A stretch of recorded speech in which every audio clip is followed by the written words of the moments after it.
In Pursuit of a Fantasy by Brigid Brophy. From the book Animals, Men and Morals by John Harris. The moral thing to do about a moral dilemma is circumvent it. That point is often obscured by habits of thought, by what mechanisms I mean to illustrate presently. But it turns out, as discussion proceeds, to be the central point in the dispute about whether human beings are morally justified when they experiment on individual, sentient, other than human beings. As a matter of surprising and illuminating fact, among all the painful and slaughterous practices which humans inflict on animals of other species, it is only vivisection which involves a moral dilemma at all. Buying a sealskin coat doesn't represent a choice between evils. It is a choice of evil. The choice is human, the evil is to seals. Neither can anyone pretend that in a confrontation between humans and the calves they propose to convert into roast veal, there is any question of them or us. The conspicuous and healthy existence of human vegetarians makes it impossible to claim that taking the calf's life is necessary to sustain a human life. And neither can the most practiced voluptuary pretend that the fraction of his total pleasure in life that comes from eating the veal is larger than the fraction of the calf's total pleasure that would have come from its being allowed to continue its life. Vivisection temporarily apart, in all relationships between humans as a group and the other animals as a group, the moral position of the humans is straightforward. We simply override the others, arbitrarily and wantonly without. That is to say, justification or necessity. We are tyrants. Facts into rights. In effect, we make the other animals into a slave class. Our behaviour simply ignores their rights. Sporadic legislation and individual kindness protects some animals from some atrocities at human hands, just as sporadic legislation and individual kindness in the ancient world protected some slaves from some of the more extreme furies of their owners. To posterity, it may seem as anomalous that we supposed a dog could be owned, as it seems to us that cultivated and rational ancient Athenians supposed that a human could. But we have come no nearer to a general and explicit recognition of other animals' rights than the classical civilization of the ancient world came to formally rejecting its sadistic fantasy, a fantasy actually written into its laws, that human slaves had no rights. If you receive and decide to credit a special revelation, you may claim that humans have an absolute right to be tyrants, or, for the matter of that crocodiles alone among species, human or non-human, are sacred. Special revelations make, however, no basis for communal discussion, because they are special. Reason is necessarily the language of moral, political and scientific argument, not because reason is holy or on some elevated plane, but because it isn't, because it is accessible to all humans, because as well as working, it can be seen to work. To reasonable consideration, there are rights which we cannot fail to see in the other animals if we see them in ourselves, because in both cases they rest on the same facts, namely being alive and being capable of sentiency. In 1776, it was declared self-evident that humans have a right to life, liberty and the pursuit of happiness. What is self-evident about that proposition is that it finally rests on simple observation of the facts of our nature. Indeed, the Declaration of Independence implied just that, because it drew its entitlement from the laws of nature and nature's God, taking care not to appeal to any of the specially revealed gods who were liable to reveal that humans were not entitled to anything but had to wait for a divine caprice in their favour. When the Declaration of Independence calls my right to the pursuit of happiness unalienable, it is recording a fact of my nature. As a live, sentient being, I am bound to the pursuit of happiness and to its concomitant that the shunning of pain I can't escape, even if I want to. To be organised according to the pleasure-pain axes is simply what it is to be a living, sentient organism. The apparatus through which I am sentient to pleasure and pain has probably been evolved as an instrument towards keeping me alive. But my right to stay alive is something I claim independently of my right to shun pain. I will not think you morally justified in killing me if you merely arrange to do it painlessly and without letting me know what is going on. Here again, what I may call my right is in fact asserted by the very nature of my being. irrespective of whether I claim my right, independently of my consciousness, my sentiency and my will, and perhaps even against my will. From the moment that I am alive, my being alive consists of an organisation towards staying alive. A living organism is, in being alive and being organised, a tacit assertion of il faut que je vive. When the French aristocrat replied to that assertion, as it was voiced by a fellow human, je ne veux pas la nécessité, he was, as well as being witty, behaving as, precisely, a tyrant. He was acting on the absolute claims of aristocracy instead of on the common principles of reason. When, on the other hand, we accept that our fellow humans have a right to live, we are taking the force of that il faut as an factual necessity. Any living individual thing cannot help but tend to continue to live. External events and, in multicellular organisms, internal aging can overcome that tendency. In humans, so can internal psychological events. Humans certainly, and perhaps other animals too, can cease to see the necessity and commit suicide, but they have to cease. If they had never seen the necessity, they never would have been alive in the first place. Among humans, we accept il faut que je vive as self-validating, at least to the point of not thinking that one person's necessity can absolutely and of its nature overrule another person's. The Declaration of Independence converts a perception of the facts about being alive and sentient into a declaration of the right to continue alive and obey the pleasure-pain principle, because, as a social document, it has to cope with the possibility that one person's necessity to live may conflict with another's. Reason makes that a matter of rights because it sees there is no reasonable judging or measuring between two such necessities. Your need to live may be more needful, more valid than mine. Your pleasure may be more pleasurable than my pain is painful. You may have received a special revelation to that effect, and your special revelation might be correct. But as neither you nor I can enter the other's being or sentiency, we shan't convince one another. And an impartial, reasonable third person who can't enter into either of us possesses no reasonable scale for judging between us. Consequently, different though you and I may be in our mode of our being and our sentiency, and even perhaps in the intensity of them, our rights to them have to be taken as equal. My life may seem to you a poor and limited little affair, the loss of which you would reckon no great loss. That doesn't, however, entitle you to make me lose it. Since we are separate entities, the question is not what my life is worth to you, but what is it worth to me, whose only life it is, and who am the only person to lead it. Wanted, a declaration of independence on behalf of the other animals. That the other animals are alive and, though no doubt in various ways and to various degrees sentient, we can't reasonably deny so long as we accept that humans are. The old argument that the cat's purr and the cat's yelp don't necessarily indicate that the cat's experiences real pleasure and pain cannot be wielded by anyone who accepts his child's statement "it hurts" as an indicator of the child's pain. When another person talks about pain and pleasure, I have not a shred of proof that the experiences he seems to be describing bear any resemblance to real pain and pleasure, by which I inevitably mean the pain and pleasure experienced by me. Among humans, however, we take it on trust, but nothing licenses us to suppose that statements in human languages reflect real experiences, and yet simultaneously decline to suppose the same on the strength of the behaviour of the other animals, and the sometimes elaborate communication systems some of them possess. Once we acknowledge life and sentiency in the other animals, we are bound to acknowledge what follows: the right to life, liberty, and the pursuit of happiness. This is not to deny that we owe them, as to our fellow humans, a duty to end their life when the pursuit of pleasure and the shunning of pain have become impossible for them, and we have the right or duty to limit their populations by contraceptives as we must our own. That I like the flavour of mutton no more entitles me to kill a sheep than a taste for roast leg of a human would entitle me to kill you.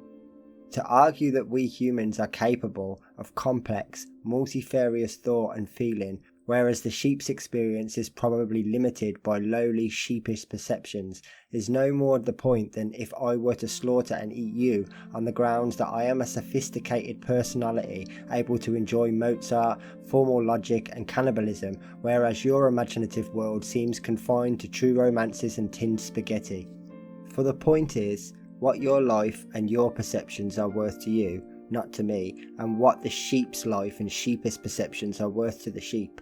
The surmise, by the way, that the sheep's perceptions are dim lends no force to the spurious argument that any pain it experiences is not very painful pain. For the same surmise, which is only a surmise, obliges us to conjecture a dimness in the sheep's intellect and imagination, with the result that pain is likely to fill the sheep's whole capacity for experience in a way it seldom does in us, whose intellect and imagination can create breaks for us in the immediacy of our sensations. Biology, certainly, offers us no pretext for treating our own species as absolute and all the rest as slaves. Since the discovery of evolution, biology has been making it plain that the frontiers between species are flexible, that we and the other animals have ancestors in common, and that we indeed are animals. Neither is there a pretext in the fact that the other animals cannot express their rights in speech, or, probably, even frame them as a thought. That gives us no license to ignore their right to live, so long as we recognise the right to live of babies who cannot yet speak or probably think, and of idiots who will very likely never manage either. No more are we excused by the fact that the other animals cannot exert their claim against our tyranny by force. That fact merely emphasises our resort to force. We have no better reason for enslaving the other animals than we can. We are the stronger. And that cannot pass for a sufficient reason unless we also accept that anyone who can is morally entitled to enslave and exploit other humans for so long as he can get away with it.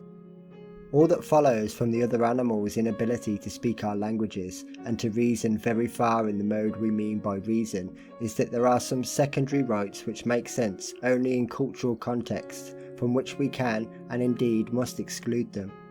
They have no right to vote, for our sake, and no right to an academic education for theirs. And we have to recognise their total exception from recognising any of our rights or one another's. The tiger cannot be called immoral if he fails to limit his pursuit of happiness in deference to the gazelle's right to live. The other animals are exempted or excluded from our system of morality altogether, which is why a declaration of their rights has to be drawn up, not by them, but on their behalf.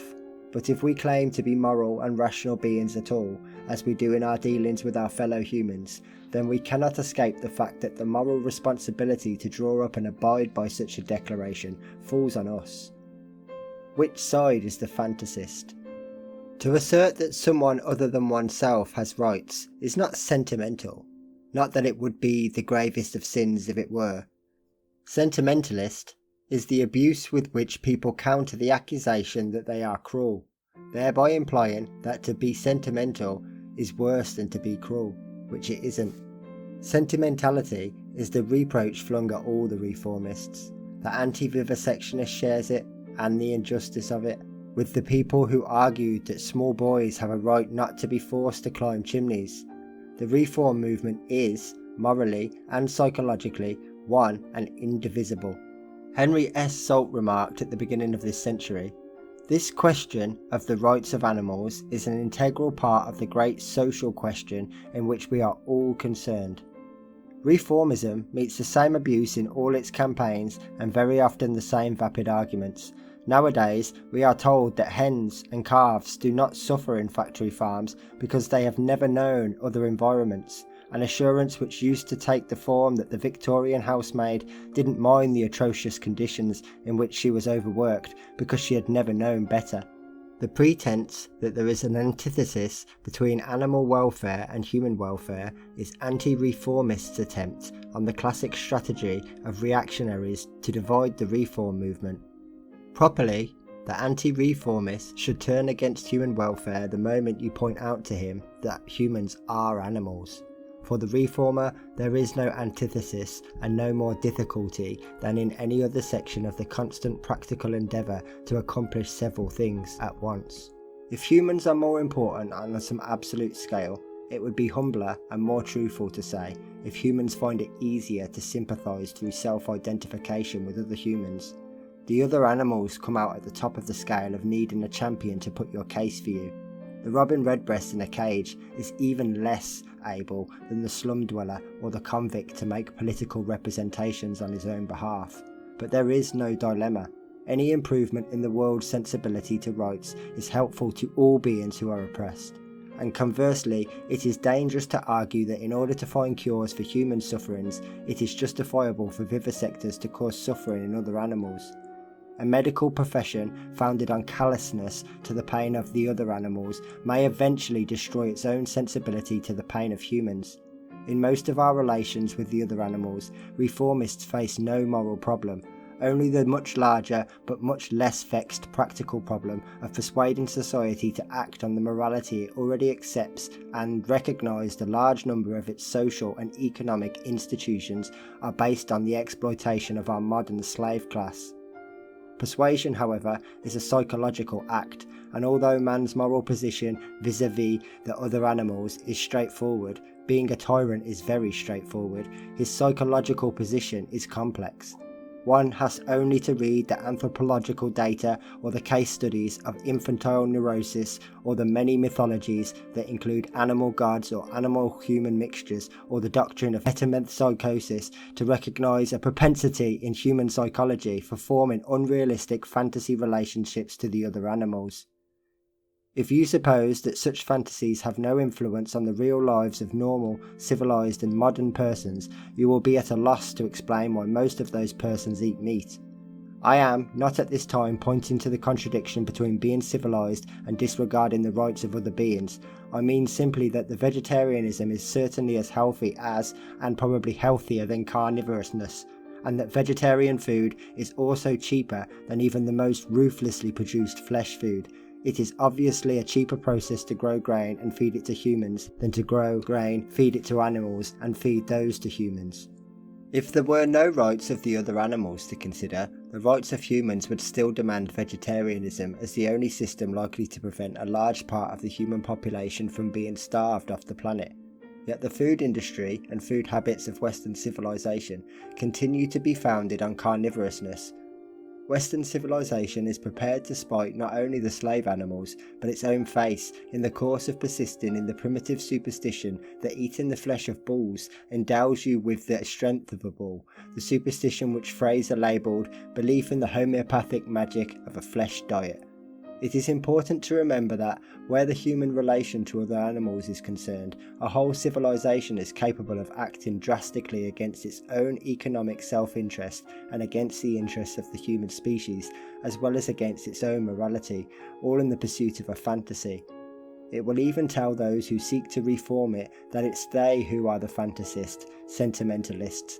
It will claim its own behaviour as realistic, and it will tell you it eats beef because it thinks humans more important than bulls, a choice of diet which is in effect condemning many humans to starve. A test tested. When I called it illuminating that vivisection is the only one of these matters to raise a moral dilemma at all, I had in mind the illumination it cast into such a remark as this, which is from a lecture in praise of vivisection, reprinted in 1963 in a journal published by a society one of whose objects is to make generally known the value and the necessity of experiments on animals. All anti-vivisectionists should, like certain sects in India, avoid taking life of any kind. They should be complete vegetarians and wear no shoes made of leather, and so on, to the conclusion, it is all so silly, isn't it? This argument tests, of course, only the self-consistency of the anti-vivisectionists, not the truth of what they say. It remains true that it is cruel to break people's legs, even if the statement is made by someone in the habit of breaking their arms. The arm breaker is disqualified only as a persuader. His statement is true, but he may have a smaller chance than the other speakers of persuading his audience of its truth. As an anti-vivisectionist, consistent enough to be a vegetarian and to wear plastic shoes, I am not intimidated by rhetorical tests, and once you consider it coolly, you see that the tests about credibility can be more pointedly applied the other way about it. It is not inherently impossible that vivisection's atrocities on the other animals truly are necessary. though all the rest of human atrocities on them are purely wanton. But the claim that this is so would be put most persuasively by a person who abstained from all the atrocities which are demonstrably not necessary. Not until I come across a vivisectionist who makes no use of meat and leather will I have met one who has put up a prima facie case, even the sincerity of his own belief, a belief which might even so be mistaken in the necessity of his trade, outside the umbrella.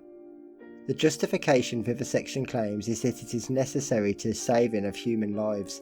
It sets aside the rights of the other animals in favour of the human assertion, il faut que je vive. An anonymous pamphlet put out by the Pro-Vivisection Society I have already mentioned claims that outright atrocities on experimental animals are forbidden by the natural feelings of the scientists themselves, as well as by the Act of 1876, and goes on to assert that no one does experiments today lightly or in fun.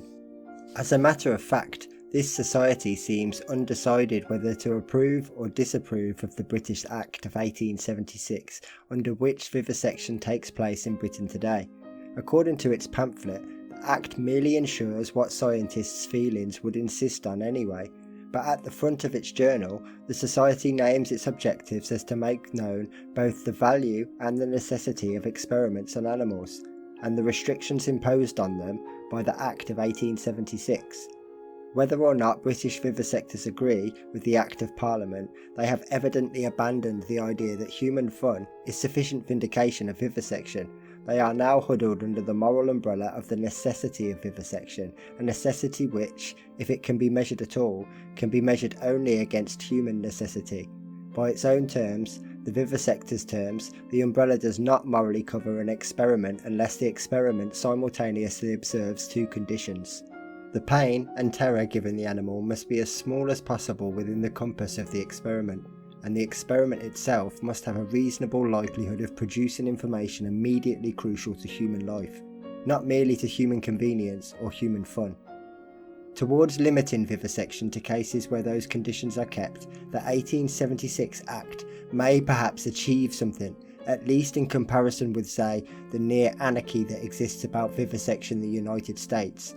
But in comparison with what it must achieve, if even the justification claimed by vivisectors themselves is to apply, the British Act is plainly not merely not achieving, it is not trying.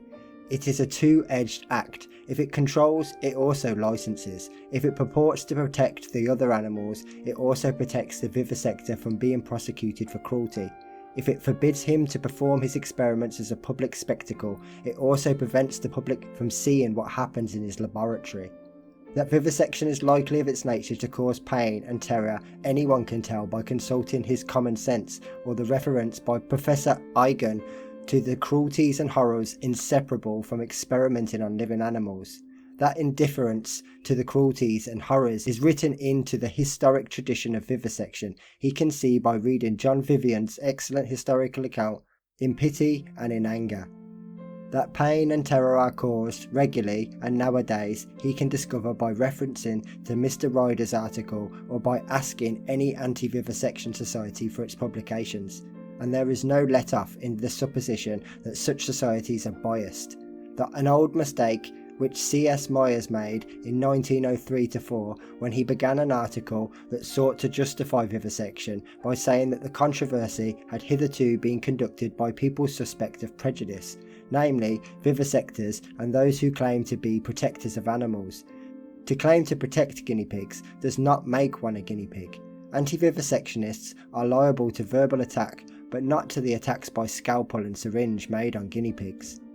It cannot be argued that the direct self-interest of anti-vivisectionists is involved.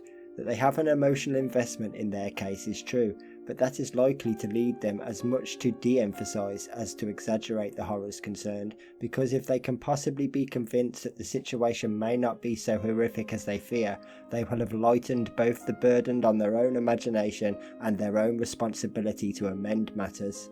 That the 1876 Act is not very sharply equipped to implement even its own equivocal terms can be guessed from the fact that, since 1876, there has never been a prosecution. That it does not in practice reduce vivisection to the cases which come under even the claimed umbrella can be thought likely from the continual rise in the figures. In 1964, the number of experiments on living animals in Britain was a little under 4.5 million. In 1965, an article in the pro-vivisection journal, Conquest, stated the total number of animals needed as above 4 million a year. In 1968, the number of experiments actually performed had increased to over 5 million. It is unlikely that 5 million experiments were performed at the lowest divisible cost in terror and pain, and incredible that all 5 million concerned issues vital to human life. Certainly, the Act under which they took place is in no position to make sure of either point. To licence and inspect 5 million experiments, the Home Office employed 10 inspectors. At this ratio, 1 inspector to 500,000 experiments, it is obvious that Parliament has no intention of making sure that vivisection takes place only with minimum pain and only in order to save human lives. Vivisection has become a habit, the done thing, not only among vivisectors, but among legislators and among the public who ultimately permit vivisection. We have swallowed the argument that it would be justified if human life were at stake, and have licensed the running of a whole system and whole industries about which no one asks if human life indeed is at stake. We read without protest a report in the press on safety devices for cars. Pregnant baboons had been used to test survival by airbag in 60-mile-an-hour frontal collision conditions. We sit in front of the television and we see small animals destroyed in the testings of weapons of war. We read a book on the beauty industry in the United States and come on the casual remarks, since ingestion could lead to poisoning, the test is made on rats, animals that can't regurgitate and must either digest or die. The new cosmetic is also rubbed on the skin of the rat. After 90 days, an autopsy is performed. Vanity is one of the prettiest and warfare one of the ugliest of human foibles. Driving at 60 miles an hour is an exciting human hobby. We have every right to make our vanities and hobbies safe for ourselves by testing our cars with dummies and mathematical models, which incidentally probably yield more accurate results, and by testing our cosmetics on tissue cultures. But vivisection in these cases is unjustified, even on the vivisector's own terms. No one can pretend that lipstick or fast driving is vital to human life. As for weapons, it requires an icy sophistry to argue that methods of killing humans are vital to keeping humans alive, and it is anyway a sophistry of which science cannot avail itself, because it means making a distinction between our red, white and blue lives and enemy lives. Science stops being science once it forfeits the impartiality where a human is simply a human. It is the route that leads to vivisecting humans who are merely Jewish or Gypsy in order to preserve humans who are Aryan. On avoiding crises. Much of the vivisection that takes place is in fact not justified by the only justification that morally can be or nowadays is put forward for vivisection at all. It takes place because, in the immediate sense of because, it can. It is part of the system. It is not illegal, but it is a moral atrocity according to the vivisector's own professed morality. This in itself throws the gravest suspicions on the vivisector's sincerity and on their impartiality in assessing the facts in those probably few experiments which do come under the claimed umbrella, because they investigate issues immediately vital to matters of human life or death. It is this small section of the problem that forces us to examine exactly what moral obligations are placed on us by a moral dilemma. There are a certain dicta which probably began life as examples in the discourse of philosophers and made their way out to a larger audience through the usual route of communications between academics and the public, namely exam papers, where they appeared as propositions followed by the word discuss. They have now been accepted as maxims in the folklore of ethics. For instance, every car driver knows if you have to choose between running over a human and running over a dog, you must run over the dog. Likewise, every householder or caretaker knows if the building catches fire and gives you time to rescue only one portable item, you must snatch grandmother from the wheelchair and abandon the masterpiece by Rubens to the blaze.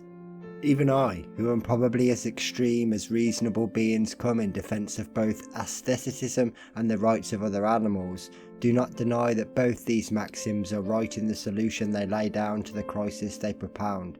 but it is a crisis. The obligation which the examples place on us is to avoid such crises. The true moral to be drawn from the hypothesis, the moral tale in fantasy form, about the Reubens is better fire precautions, just as the true moral of the human or dog dilemma for drivers is better traffic control and better care for the dogs so they aren't left to wander the highways. The first time a caretaker abandons a Reubens, we correctly praise his concern for grandmothers, but if a series of such incidents happen, we should be correct to suspect Philistinism in the society that doesn't make better provision for its Reubenenses. Similarly, it might be an instructive, if painful, psychological exercise to ask yourself whether in a crisis of an avalanche or a flood, you would rather save your lover or your child. But if you constantly dwell on the dilemma, you are entertaining a fantasy of killing one or them both. And if you constantly put yourself in circumstances likely to be overtaken by avalanche or flood, you are doing your best to fulfill your fantasy without actually taking the responsibility of actively fulfilling it, or indeed of acknowledging it. To acknowledge it would be dangerous to your murderous wishes. You might feel obliged to give up putting yourselves in crisis situations. To face a moral dilemma, even in a hypothesis inside one's imagination, takes courage. Sometimes I suspect we are so impressed by that courage that we assume it would be cowardly to avoid the dilemma. But the point of hypothesizing the dilemma in advance is to bring home the moral obligation to plan in advance to avoid the crisis. Ethical examples and artistic composition, another form of hypothesis, must aim at crisis, because that exposes the nature of dilemmas. They are acts of imagination. Civilization consists of planning to circumvent in the real life the dilemmas imagination has exposed. Our legislators have, I suspect, accepted the folklore maxim that a driver must run over a dog in preference to a human, and extrapolated from it the belief that vivisecting other animals is justified if it saves human lives. They have been impressed by the hypothetical driver's courage and are determined not to be less courageous themselves in facing the dilemma posed by vivisection. In this process, what is lost to sight is the chief moral point, the obligation to widen the circumstances so that crisis does not occur and the dilemma can be circumvented. This point might have been less easily lost if folklore did not insist so exclusively on the dog-human dilemma, which it probably does because it derives a certain pleasure from the anti-dog content of the fantasy. As a matter of fact, every driver also knows that if he has to choose between a single pedestrian and a mother, 2 toddlers and a baby in a pushchair, he must run down the single pedestrian. Extrapolation from this maxim would allow us to vivisect 10 humans in order to save the lives of 1,000. This step, however, society declines to make. It is justified in declaring human rights irreducible so that it will not trade one of them for a dozen others. It is justified in declaring all animal lives absolute and declining to trade 100 of X species for 1 of Y species. But even if it will not make such a declaration, society is not exempted from doing its utmost to avoid the moral dilemma it believes to exist in vivisection. Even in its own terms, society has not justified vivisection as necessary unless the same quantities of money and thought which are spent on vivisection are spent on seeking and developing alternatives to vivisection. Nothing of the kind happens. Many of the alternatives already exist, pioneered sometimes neutrally, simply as more advanced techniques, and sometimes by scientists deliberately seeking alternatives because they are revolted by vivisection. In many types of experiment, tissue cultures and computer calculations already give results as good as vivisection, or better, as in the famous instance where research on tissue culture gave warning that formaldehyde was dangerous to humans, a warning ignored because vivisection had incorrectly indicated it to be safe.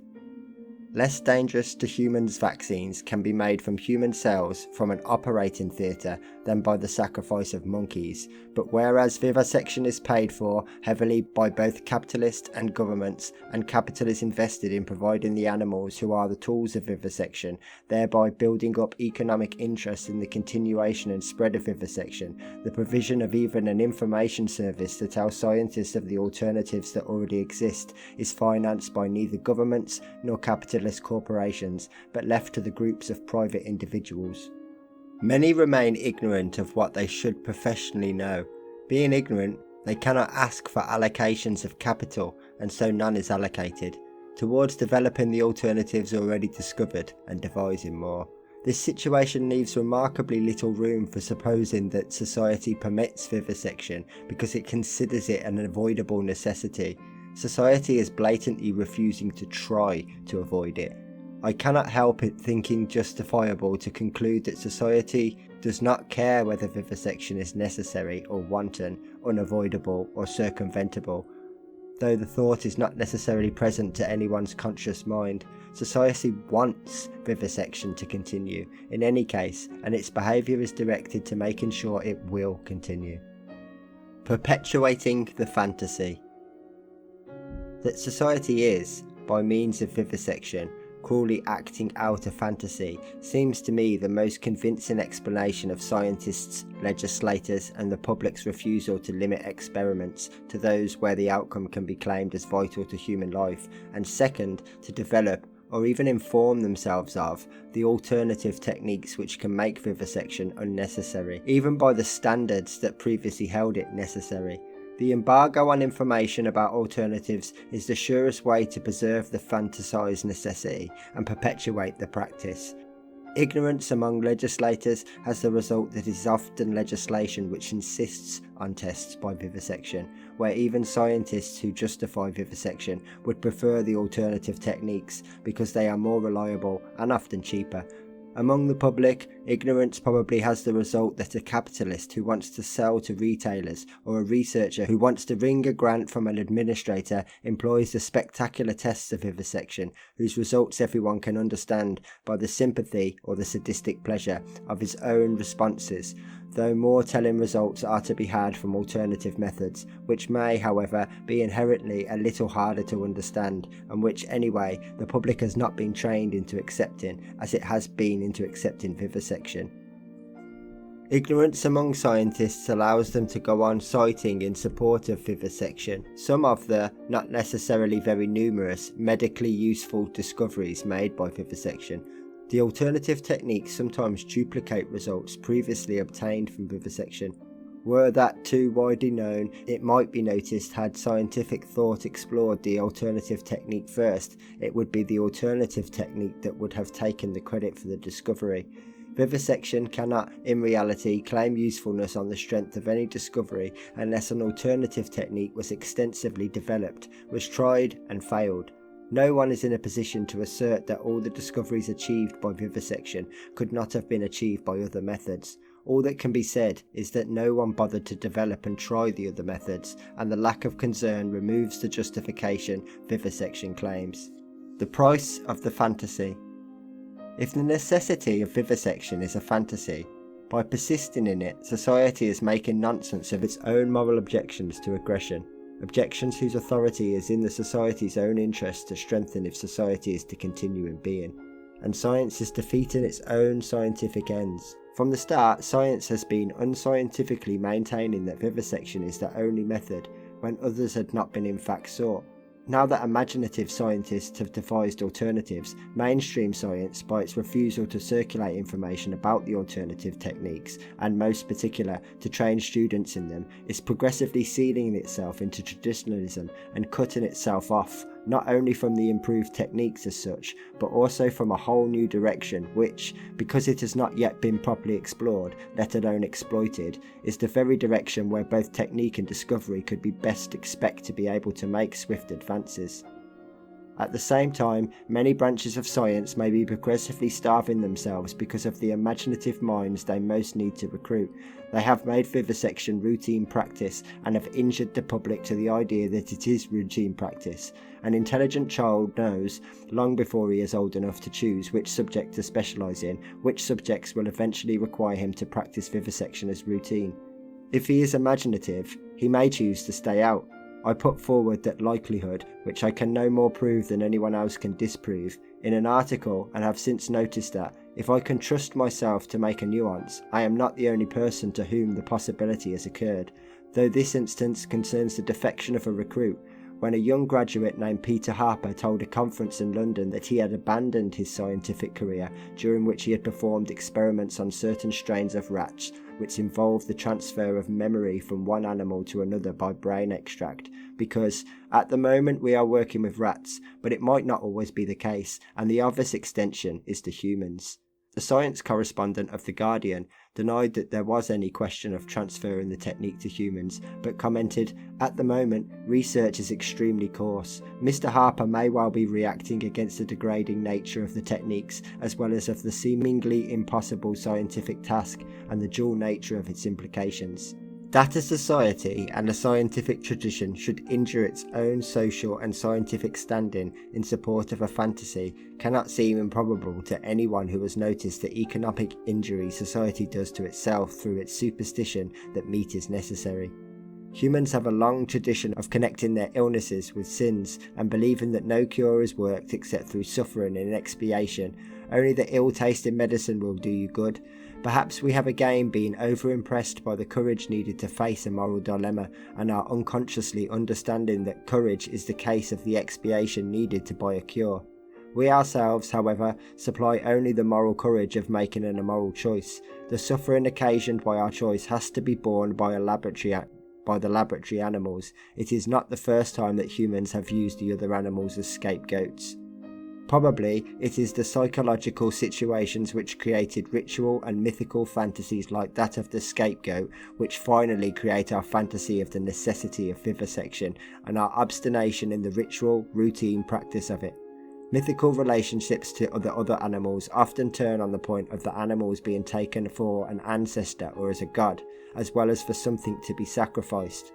Our tradition is as old as our history of acting out on the other animals, and that remarkable mixture of reverence and aggression which we tend to feel towards our fathers. And now the most systemised and grand-scale assaults humans have ever made on the other animals are being conducted in the name of the very science which discovered a sense in which the other animals are indeed our ancestors, a discovery which Freud noted as one of the great historical affronts administered to human self-esteem. Evolution emphasises that we are not so very different from the other animals, and that morally we cannot deny in them the elementary rights we see in ourselves. But our intellectual history shews us holding out as long as we conceivably could by every device of rationalism, sophistry, obscurantism, and intellectual repression against accepting the fact of evolution. Now we have had to admit the fact intellectually, but we are still denying the moral consequences. We are still holding out against the import of the fact by creating a fantasy in action, a whole industry and a whole tradition where we behave regardless of argument, scientific or moral, as though it were true that we have absolute rights over our biological kin. It seems we are punishing the other animals in perpetuity for their being the subject matter through which we discovered that we are not created in the likeness of a divinity and endowed by him with the absolute dominion over the other animals, but they came up exactly as they did and from the same ancestors by earthly processes of evolution. Perhaps we envy their continued immunity to morality, which exacts from us such self-sacrifices, just as sportsmen will sometimes justify hunting on the grounds that man is naturally a hunting animal. The justifiers are usually the people who would most urgently object to your taking off your clothes in public on the grounds that man is naturally an unclothed animal. Vivisection is occasionally justified on the grounds that in vivisection, man is doing only what all animals do in their evolutionary way up, namely procure their own advancements at the cost of weaker creatures. There speaks the open wish to be as free of morality as the other animals are, but it is not accompanied by a wish to renounce our other cultural acquisitions, the organisation and techniques by which vivisection is made possible, and the social morality whereby we want, whether by vivisection or by morally permissible methods, to save fellow human lives. If man were simply behaving as evolution ordains, he would not be seeking to cure sick humans, he would just outcompete them and let them perish as unfit.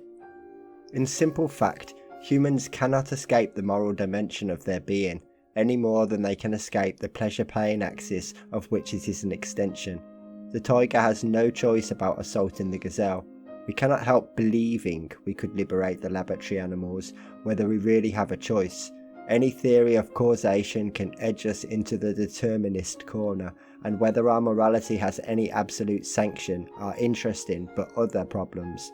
We are tied to at least the illusion of choice, and thence of morality.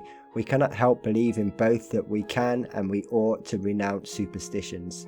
Because our wishes are invested in it, our superstition of vivisection is likely to persist until we recognise it as a superstition. It is not easy for the laity, the public, to charge science with superstition. We are always afraid the reply will blind us with science. However, science is not a god, but a product of human thought and wish. No science is produced of its own accord. A human scientist has to wish to pay attention to the problem first. Science is an instrument of society, and society has the right to insist that it stays within the limits of a morality which society can demonstrate to be reasonable. We have as much right to forbid vivisection of the other animals as we have to forbid vivisection of human animals. And as a matter of fact, society must forbid the vivisection of the other animals, because it is on society as a whole that the moral obligation falls to circumvent vivisection, and science as a whole and the capitalists and administrators behind it are not paying attention to the problem, and are therefore not, as an instrument of society, meeting society's obligation. Scientific expertise and enthusiasm have not been volunteered since 1908 towards a society for devising alternatives to vivisection. They have been put into a society for defending and extending vivisection. The many alternatives which have already been devised often go unused or even unknown, while vivisection remains possible, legal, respectable, easy in practical ways because it is the established system, mentally easier because it requires no new thought, clumsy and costly, but traditional and academically safe. The bubble of superstition will not just spontaneously burst, society must burst it. Continue to permit vivisection, and scientists will continue to mislead themselves and the public by claiming that there are no alternatives, a claim made plausible only by their contriving to remain ignorant of the work of fellow scientists who have discovered alternatives. Forbid vivisection, and necessity will mother invention. Science and society will alike be freed from a superstition which is making nonsense of our professed morality, subverting our science, and corrupting our very use of language by hypocrisy. By the monstrously sized and systematic machinery which technology makes possible, we vivisect one animal a year for every 10 humans in the population. A monstrous attempt to plumb the present, carried out on principles no more moral and barely more rational than those of which the ancients tried to divine the future from the entrails of animals who were at least mercifully killed first. We seek cures by sacrificing other beings almost as blindly as the ancients sought a propitious future by the same proprietary method. This is a situation we have either to change or to conceal from ourselves by hypocrisy. We have chosen, as the ancients did, hypocrisy. In the ancient world, even so shrewd and noticing a writer as Ovid could write of cows offering their necks to the sacrifice in pursuit of the sad fantasy that it was an ill omen if the creature seemed unwilling to die. We publish pop encyclopedias of the animal kingdom from which we exclude our own species and in which we caption a pretty photograph of a pair of baby rabbits with. They are also used in research laboratories, helping mankind to fight disease. We are halfway to pretending they volunteer, a very effective method of hiding from ourselves that it is we who are the species with choice.